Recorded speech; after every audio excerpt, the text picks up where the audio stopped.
నమస్తే సార్. నమస్కారం అండి. ఓం శ్రీ గురుభ్యో నమః. సార్ చాలామంది నరాల బలహీనతో బాధపడే వాళ్ళని చూస్తూ ఉంటాం. సో ఇలాంటి వాళ్ళలో ఎక్కువ కూడా ఏంటంటే పార్కిన్సన్స్ అంటూ ఉంటారు. సో చాలా వరకు వీళ్ళు బయటకు వెళ్ళినా సరే ఎక్కడైనా సరే ఈ నరాలు అనేవి ఎక్కడో ఒక దగ్గర గుచ్చుతున్న ఫీలింగ్. సో చాలా కేసెస్ కూడా చూస్తున్నాం. ఇంకొకటి ఏంటంటే వీళ్ళ ఫ్యామిలీ ప్లానింగ్లో కావచ్చు, లేదంటే దాంపత్య జీవితంలో కూడా వీళ్ళకి ఎన్నో ప్రాబ్లమ్స్ ఫేస్ చేసే వాళ్ళని చూస్తూ ఉంటాం. వీటన్నిటికీ రిలేటెడ్గా నిజంగానే నరాలు అనేవి అంత ప్రధాన పాత్ర పోషిస్తాయి అనుకోవచ్చు అంటారా? 100%. ఎందుకంటే నరాలు అనేది శరీరంలో చాలా అంటే ప్రథమ స్థానంలో, మన గుండెకు తర్వాత భాగం అదే. అయితే నరాల బలహీనత ఏంటంటే ఈ టైం టు టైము ఇప్పుడు జనరల్గా ఏంటంటే ఈరోజు వ్యాపార లావాదేవీలు ఏ విధంగా ఉందంటే వాడు టైం భోజనం చేస్తుండో లేదో తెలియదు. ఆ భోజనం వ్యవస్థ కూడా హోటల్ ఏ విధంగానే అంటే మొత్తం టోటల్గా ఫాస్ట్ ఫుడ్ కల్చర్ వచ్చేసింది. బిర్యానీ వాస్తవంగా ఏంటంటే విషపూరితమైన ఆహారాలు. బిర్యానీ సెంటర్లో వాడు బిర్యానీ తెచ్చేటప్పుడే ఒక కప్పుల పెరుగు, ఒక సాంబార్ లాంటిది తీసుకొస్తాడు.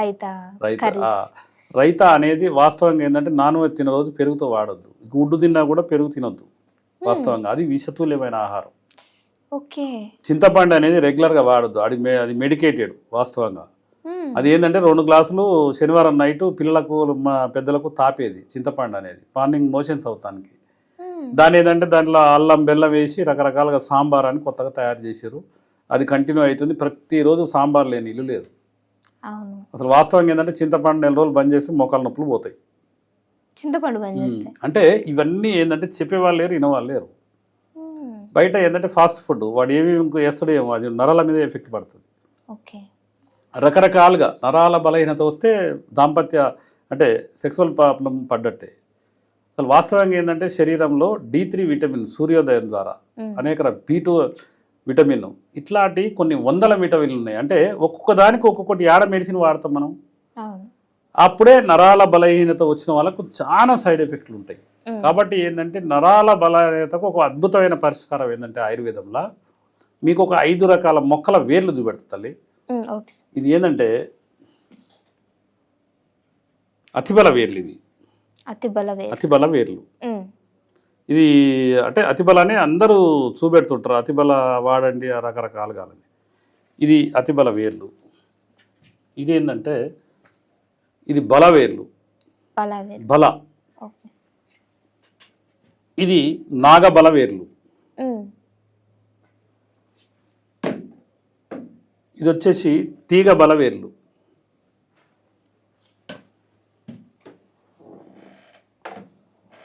ఇది వచ్చేసి మహాబలవేర్లు. వాస్తవంగా మీరు యూట్యూబ్ చరిత్రలో ఎక్కడైనా చూడండి, రెండు బలాల గురించి మాట్లాడితే వాళ్ళు ఎక్కువ, 3 బలాల వేర్లు తెస్తే మా ఎక్కువ. అసలు వాస్తవంగా ఏంటంటే దీంట్లో 27 రకాలు ఉన్నాయట. ఇంకా సర్చింగ్లో ఉన్నాం మేము. 27 రకాలు. బల, అతిబల, నాగబల, తీగబల, మహాబల. ఈరోజు 5 మీ స్టూడియోలో చూపెడుతున్నా. విత్ ఇన్ 6 monthsలో నేను 20 చూపెడతాను మీకు. అంటే తమిళనాడు ప్రాంతంలో కొంతమంది మిత్రులు మేము ఇది వాడుతున్నాం, మా దగ్గర విస్తరాంగం ఉంది. లేకపోతే త్రిపుర ఒక రాణి అని ఒక అమ్మాయి ఉంది. వాళ్ళు భార్యాభర్తలు డాక్టర్లు సేమ్ నాలాగానే వైద్యం చేస్తారు. వాళ్ళు కూడా కొన్ని బలాకు సంబంధించి మా దగ్గర 6 వాడతాము, నువ్వు చెప్పేవి కాదు బాబాజీ అంటారు. అయితే ఈ విధంగా ఏంటంటే మేము కోఆర్డినేషన్ చేసుకుంటాం వేరే స్టేట్లో ఉన్న వాళ్ళందరినీ. ఇప్పుడు త్రిపురాల, నాగాలాండ్ అండ్ పంజాబ్, హర్యానా. నాకేంటంటే నాకు ఒక అదృష్టం ఏంటంటే మా గురువు గారి యొక్క 6 పిల్లలు, 6 బిడ్డలు, కొడుకులు లేరు ఆయనకు. ఈ 6గురికి కూడా ఒక్కొక్కరికి మినిమం 5 to 6 members పిల్లలు, 3 ఆడోళ్ళు 3 మగోళ్ళు, యావరేజ్ 6. వీళ్ళు ప్రతి స్టేట్లో విస్తరించున్నారు అనమాట.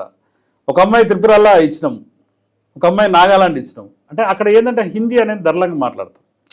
అంటే ఏ లాంగ్వేజ్ అయినా కూడా వాళ్ళు మాట్లాడే ఇప్పుడు ఒరిస్సా ఉందనుకోండి, ఒడిస్సా అది మాట్లాడుతుంటే అప్పుడు హిందీ మాట్లాడతారు.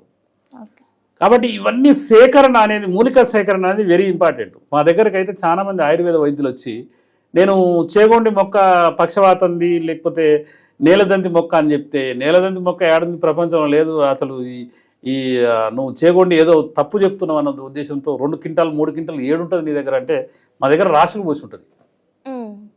అయితే వీళ్ళందరూ ఏంటంటే ఈ మూలిక సేకరణ అనేది జరగదు. చెప్పినయే 10 మొక్కలు చెప్తా ఉంటారు. మళ్ళా 450 సంవత్సరాల నుంచి మేము వైద్యం చేస్తున్నాం మా కుటుంబంలో అంటారు. వాళ్ళు రకరకాల కంపెనీల బాటిల్ తెచ్చి అమ్ముతారు. అంటే కంపెనీలు అంటే సిరప్లు, కంపెనీలో టాబ్లెట్లు. మీకు ఒకటి చిన్న విషయం చెప్తామా, ఒక గుళిక కనుక మీరు కడుపులోకి వేసుకుంటే 4 గుళికలు వేసుకుంటే కూడా పనిచేయదు వాళ్ళు చెప్పే క్వాంటిటీ ప్రకారం. 40% గమ్ పౌడర్ వేస్తారు అందులో. ఈరోజు ప్రపంచం మొత్తం ఆయుర్వేదం గినక ఎక్కువ క్వాంటిటీ వాడకపోతానికి ఈ మాఫియా అలోపతిలో లేదు, ఆయుర్వేదంలో ఉంది మాఫియా. ఇప్పుడు మీరు త్రిఫల అనేది మీరు బయట కొంటే అన్నీ వాటి గింజలతో సహా అందులో వేస్తారు. మా దగ్గర ఏంటంటే గింజలు తీసి కరక్కాయ ఎక్కువ రోజులు నిల్వ ఉంచి, పానకాయ ఉసిరికాయ తక్కువ రోజులు నిల్వ ఉన్నాయి కలిపి 1:2:4 అని తయారు చేసి దాన్ని కూడా ఎట్లా వాడాలో ఇప్పుడు రకరకాలుగా, అంటే ఇది ఎవ్వరు పట్టించుకోరు. కాబట్టి మేము ఏం చేస్తామంటే ఈ నరాల బలహీనత ఉన్న వాళ్ళకు అంటే ఈ మూలికలు ఏ విధంగా ఈ 5 రకాల మూలికలు ఇప్పుడు మీకు చూపెట్టిన ఈ మూలికలు ఉన్నాయి అనుకోండి, వీటిని ఏం చేస్తామంటే చిన్న చిన్న ముక్కలుగా కట్ చేసి ఆవు పాలు ఒక గిన్నెలో పోసి పైన బట్ట కట్టి ఈ అన్ని దాని మీద వేస్తాం. వేసి పాలు మంట పెడితే పాల ఆవిరితో ఉడకబెడతాం. అంత క్వాలిటీగా తయారు చేస్తాం. అంటే జనరల్గా ఏంటంటే ఇప్పుడు ఎగ్జాంపుల్ ప్రాబ్లమే ఉంది. ఈ 5 బలాల చూర్ణం ఇస్తే ఎక్సలెంట్గా ఉంటుంది పాలల్లో కలుపుకొని తాగితే. చాలా మంది రకరకాలుగా అంటే వేరే ఉత్పాదనలను చూపెట్టి అంటుంటారు, శిలాజిత్ అంటారు. నరాల బలహీనత, మనిషితో స్టెమినా, ఇప్పుడు గుండె ఆరోగ్యంగా ఉండి లివరు, ప్యాంక్రియాస్, అంటే బోను స్టెంతేను, కండరాల నొప్పులు లేకుండా ఉండి అన్ని రకాల వాత వ్యాధులు లేకుండా ఉంటే శరీరంలో మనిషి ఎప్పుడు యువకుడే. ఇప్పుడు 60 సంవత్సరాలు, 70 సంవత్సరాలు, 80 సంవత్సరాలు, 90 సంవత్సరాలు సంభవంలో పాల్గొన్న వాళ్ళు ఉన్నారు. అంటే వాళ్ళ శరీర తత్వాలను బట్టే. ఈ రోజు ఏంటంటే మాఫియా ఏంటంటే ఒక డబ్బా చూపెడతారు, ఇది ఉదయం 2 సాయంత్రం వాడండి, మీరు అసలు గుర్రంలాగా పరిగెడతారా? తప్పు అది. బీపీ ఉండొద్దు, షుగర్ కంట్రోల్లో ఉండాలి. కంట్రోల్ అంటే మీనింగ్ ఏంటంటే ఇంగ్లీష్ మంది చేసి కంట్రోల్ కాదు. ఇప్పుడు న్యాచురల్ కంట్రోల్ ఉండాలి. ఇప్పుడు ఏదైనా ఆయుర్వేదం మెడిసిన్ వాడితే మెడిసిన్ కాదు అది, అది మనం ఫుడ్, ఇప్పుడు డయటరీ సప్లిమెంట్ అనమాట. వాస్తవంగా ఏంటంటే ఆయుర్వేదం అంటే డయటరీ సప్లిమెంట్. ఒకప్పట్లో అడవిలోకి వెళ్తే ఇవి మూలికలు ఫుడ్ లాగా తినే, అంటే ఫుడ్ లాగా తినేది. కాబట్టి ఈ 5 ఏంటంటే ఒక ప్రక్రియ ద్వారా చేస్తాం. కాబట్టి ఎవరన్నా నరాల బలహీనత ఏదైనా ప్రాబ్లం అని ఎవరన్నా అన్నారనుకోండి, ఇదే పొడిస్తాం. ఉదయం 1 చెంచా, సాయంత్రం 1 చెంచా పాలలో కలుపుకొని తాగమని. కాబట్టి ఏంటంటే ఒక్క పిట్టకు అంటే ఒక్క సూటుకు 2 పిట్టలు అంటారు కదా, అంటే జనరల్గా ఒక తూట 2 పిట్టలు అన్నట్టు. ఆయుర్వేదం కూడా అంతే, ఒక్కటి వాడితే 4కి ఉపయోగం వస్తుంది. అదే మీరు వేరే విషపూరితమైన వాడిని అనుకోండి, ఒక్కదానికి వాడితే 4 డ్యామేజ్ అవుతాయి. అందరికి తెలిసిన విషయం. ఒక్కొక్క టాబ్లెట్ మీద మన ఒక మిత్రుడు చెప్తుండు, అది నాకు కూడా ఇంటర్వ్యూ చేయాలన్నది కానీ తప్పు, అది మనం చేయొద్దనే ఉద్దేశంతో. వేరే ఒక టాబ్లెట్ అంటే దాని మీదనే రాసి ఉంటుందట, ఇది 12 రోజుల కంటే ఎక్కువ వాడొద్దని. ఇప్పుడు పెయిన్ కిల్లర్లు చాలా మంది, ఒకటి మధ్యమాల ఒక ఆటో డ్రైవరు ఒక 7 రోజులకు వాడకుండా 3 నెలలు వాడితే 2 కిడ్నీలు డ్యామేజ్ అయినాయి, నాకు ఇట్లా సంగతి ఎవరు కూడా ఇట్లా చేయకండి అని మన ఫేస్బుక్లో వస్తుంది. కాబట్టి ఏంటంటే అమ్మా, మూలికా సేకరణ అనేది వెరీ ఇంపార్టెంట్. బలాలు ఎన్నో ఉన్నాయి, శరీర తత్వాన్ని మార్చే ప్రక్రియ. కాబట్టి ఈ పంచబల చూర్ణం మేము అన్నిట్లో వాడతాం, పార్కిన్సన్లో వాడతాం, లేకపోతే నరాల బలహీనత వాడతాం, రకరకాలుగా. కాబట్టి ఏంటంటే శరీర తత్వాన్ని మార్చే ప్రక్రియ ఉండాలి. వాత వ్యాధులు ఉంటే వాతానికి సంబంధించిన కొన్ని ఎచ్చాలని ఉంటాయి, దాంట్లో దినుసులు అంటారు. అవన్నీ కనుక తెలిసిన వ్యక్తులు, ఆముదాల గురించి తెలిసిన వ్యక్తులు, ఈ విధంగా అన్ని రకాలుగా ఉన్న వ్యక్తి 100% మంచి సంపూర్ణ ఆరోగ్యవంతులు ఉంటాడు. ఎప్పుడు నవయవకుడే.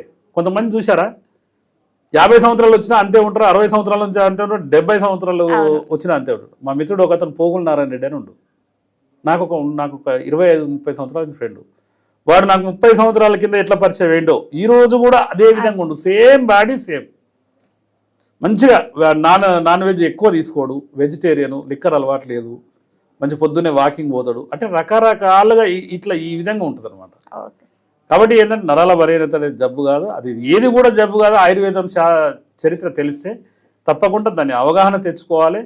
అది మనం ఏం తినాలి, ఏం తాగాలి, ఎన్ని గంటలు నిద్రపోవాలి, అసలు ఏంది, మన శరీర తత్వాన్ని ఎట్లా కాపాడుకోవాలన్నది అన్నీ ఉంటే తప్పకుండా నిత్య యవ్వనంతో. ఈరోజు ఏంటంటే అనేక చాలామంది దాని యొక్క శాస్త్రం విలువ తెలియక, చాలామంది రాత్రి కనపడే వ్యక్తి ఉదయాన్నే గుండెపోటుతో మరణిస్తున్నారు, చిన్న ప్రక్రియ. కాబట్టి ఏంటంటే ఏదైనా ఇబ్బంది ఉంటే ఒక అనువంశిక ఆయుర్వేద వైద్యుల దగ్గరనే మంచి ఔషధాలు ఉంటాయి. ఎందుకంటే ఆ డబ్బాలలో ప్యాక్ చేసేది ఎప్పుడు ప్యాక్ చేస్తాడో ఎప్పుడు ఇస్తాడో తెలియదు. కాబట్టి ఏంటంటే ఇదొక వేదం, ఇది ఆయుర్వేదం అనేది ఒక వేదం, సనాతన ధర్మంలో ఒక భాగం. కాబట్టి అన్ని రకాలుగా ఉంటే శరీర తత్వాన్ని మార్చి సంపూర్ణ ఆరోగ్యవంతుల శతజీవన ఆరోగ్యప్రవారం అంటే 100 సంవత్సరాలు. మన జీవన విధానం 150 సంవత్సరాలు. ఈరోజు పరిస్థితి ఏంటంటే 30 ఏళ్ళకి 40 ఏళ్ళకి 50 ఏళ్ళకి గుండెపోటుతో చనిపోతున్నారు. అది ఎందుకు ఆ విధంగా జరుగుతుందంటే చెప్పేటోళ్ళు ఎవరు లేరు. తల్లిదండ్రులు ఉంటే హాస్టల్ వేస్తారు, మన ఓల్డేజ్ హోమ్లో వేస్తారు, పిల్లలు ఉంటే హాస్టల్లో వేస్తారు. భార్య భర్త ఉదయం పోతే రాత్రికి, లేకపోతే భర్త నైట్ డ్యూటీ పోతాడు, భార్య డే డ్యూటీ పోతుంది, భార్య డే డ్యూటీ పోతుంది, భర్త నైట్. ఎవరు ఎక్కడ కలిసేది లేదు. అంటే ఏ సీజన్ వైజ్లా ఏ కూరగాయలు తినాలి. ఇప్పుడు వినాయక చవితి జరిగితే దాంట్లో పత్రి అని అనేక రకాలుగా అక్కడ పెట్టి వాడాలనేది ఉంటుంది. లేకపోతే ఎల్లమ్మ పండగ చేస్తే ఒక పసుపు అనేది, ఒక వేపాకు ఏ విధంగా ఈ విధంగా వాడితే ఈ విధంగా మంచిదని మనకు ఆ వేదాలలో చెప్పినాయి. ఇవన్నీ దేవుడు ఇండో లేడో అది తర్వాత సెకండరీ పార్ట్. కాబట్టి ఏంటంటే మన జీవన విధానాన్ని నేర్పే ప్రక్రియ అది అని అనుకోవాలి మనం. కాబట్టి తప్పకుండా మనం ఆ ప్రక్రియని కనుక ఆయుర్వేద ప్రక్రియని అవలంబిస్తే 100కి 100% సంపూర్ణ ఆరోగ్యవంతుడిగా జీవిస్తాడు. మేము ఎన్నో రకాలుగా చెప్తుంటాం అనమాట. ఓకే అండి, ధన్యవాదాలు.